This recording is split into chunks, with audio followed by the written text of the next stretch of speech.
If we held 1 million Bitcoin for 20 years, we would have enough money to reduce the national debt in half. Bitcoin is on its way to being a U.S. reserve asset. Just like the government holds a lot of gold to boost up itself as a nation, the U.S. will soon hold a lot of Bitcoin to boost up itself as a nation, to strengthen the U.S. dollar, to strengthen the U.S. status as a world leader. You know Donald Trump is pushing for this. If I am elected, it will be the policy of my administration, United States of America, to keep 100% of all the Bitcoin the U.S. government currently holds or acquires into the future. We'll keep 100%. I hope you do well, please.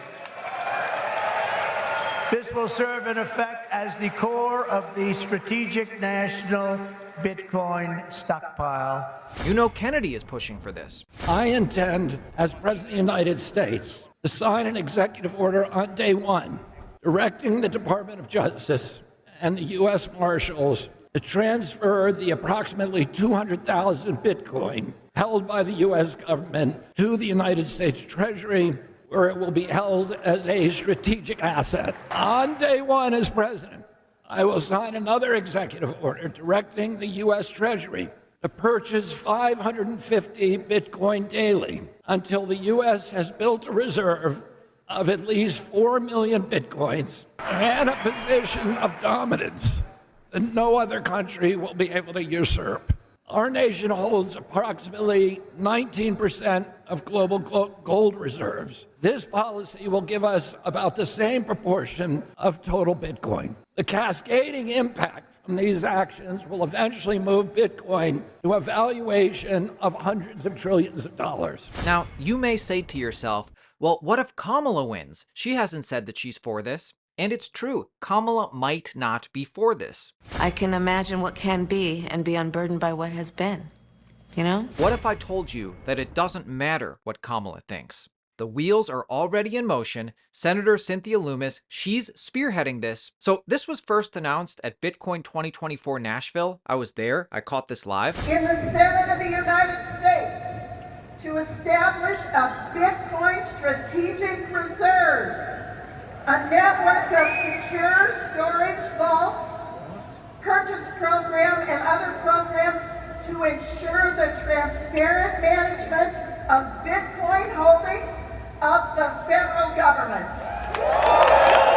With a strategic Bitcoin reserve, we will have an asset that in that period of time before 2045 can cut our debt in half. This was immediately after Donald Trump's speech, though. So it was kind of unannounced. Everybody was already walking out. Today, we finally have more info. I'm so bullish on this. The 5-year plan happens like this. Listen. You talk about a 5-year period for acquiring these Bitcoins. So it's 1 million Bitcoins, not more than 200,000 a year over 5 years. Tell me about that time frame and the strategy behind it. Currently, we have over 200,000 Bitcoin that are held as forfeited assets in the asset forfeiture program. So we'd start there. Then we would convert our gold certificates, not our gold, because gold is a hard asset. Bitcoin is a hard asset. We want to be able to back the US dollar with hard assets. But we could use our gold certificates that are held at $42 an ounce. That's the statutory number that was used in the 1970s. Take them up to market, which gold is now around $2,400 an ounce, and then use that market value to convert to US dollars and convert US dollars to Bitcoin. So we would have a diversified asset allocation of hard assets, including gold and including Bitcoin. It not only creates a diversified asset allocation, because we already have US dollars and treasuries and foreign currencies. It adds another very hard asset that could be put in cold storage, just the way we hold gold in cold storage, and allow it to grow in market value, backing the US dollar. if we held 1 million Bitcoin for 20 years, we would have enough money to reduce the national debt in half. And of course, the question that everybody is asking is why? Why does the US need to hold Bitcoin? Why is this a good idea? Now, we understand this. If you subscribe to Altcoin Daily, we were telling you to buy Bitcoin when it was much lower. Make sure you subscribe to stay on top of future crypto trends. How do we explain this to the doubters, though? Why does the US need to hold Bitcoin? Amazing explanation.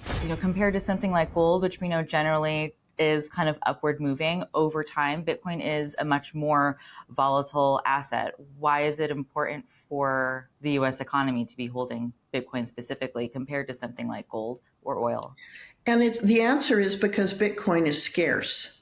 It is issued every 10 minutes. Miners mine for Satoshis, which are fractions of Bitcoin. And it's produced basically on a mathematical formula until it hits 21 million. So the supply is finite, and its scarcity gives it value like a hard asset like gold. It's immutable, and it holds even more of the characteristics of a hard asset than does the US dollar.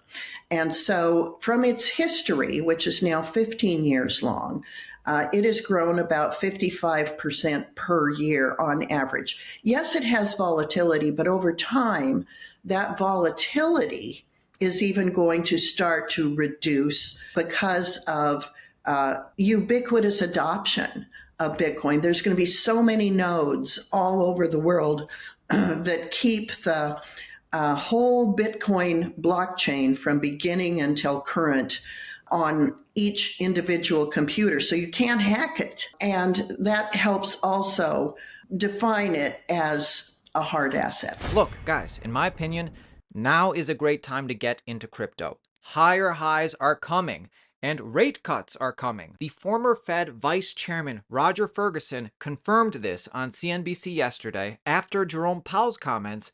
A reduction in our policy rate could be on the table as soon as the next meeting in September.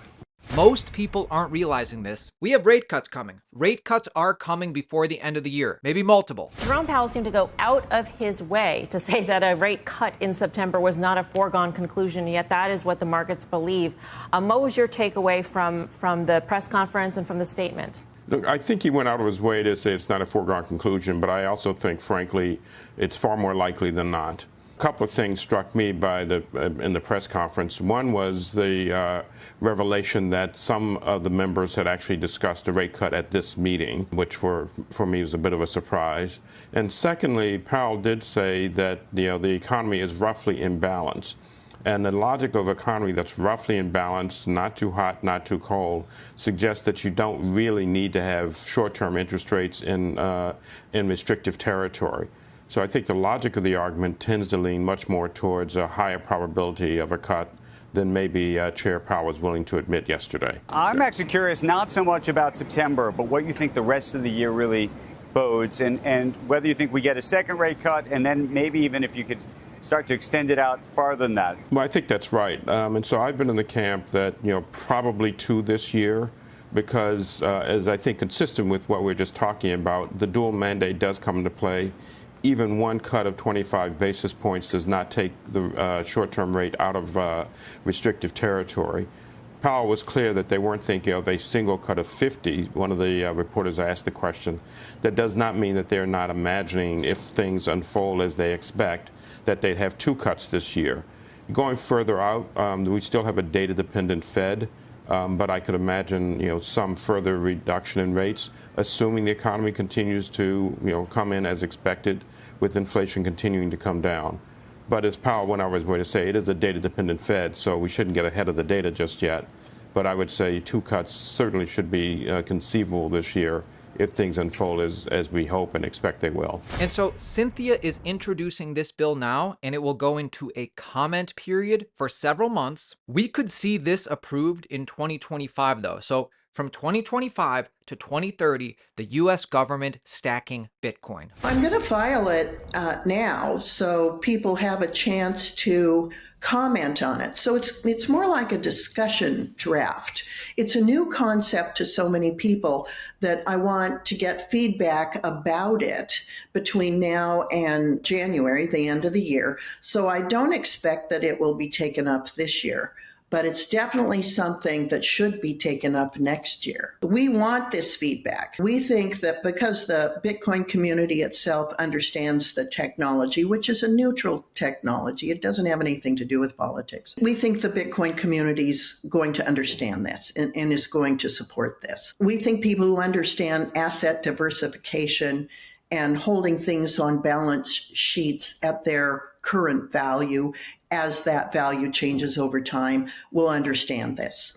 We think people who really haven't grasped what Bitcoin is, how much it's used around the world, how many people hold it, and how it holds the characteristics of hard assets like digital gold. We think they're the ones that need to think about this more. So that's why we're going to introduce it and just let people think about it, learn more about it, discuss it, and get us feedback.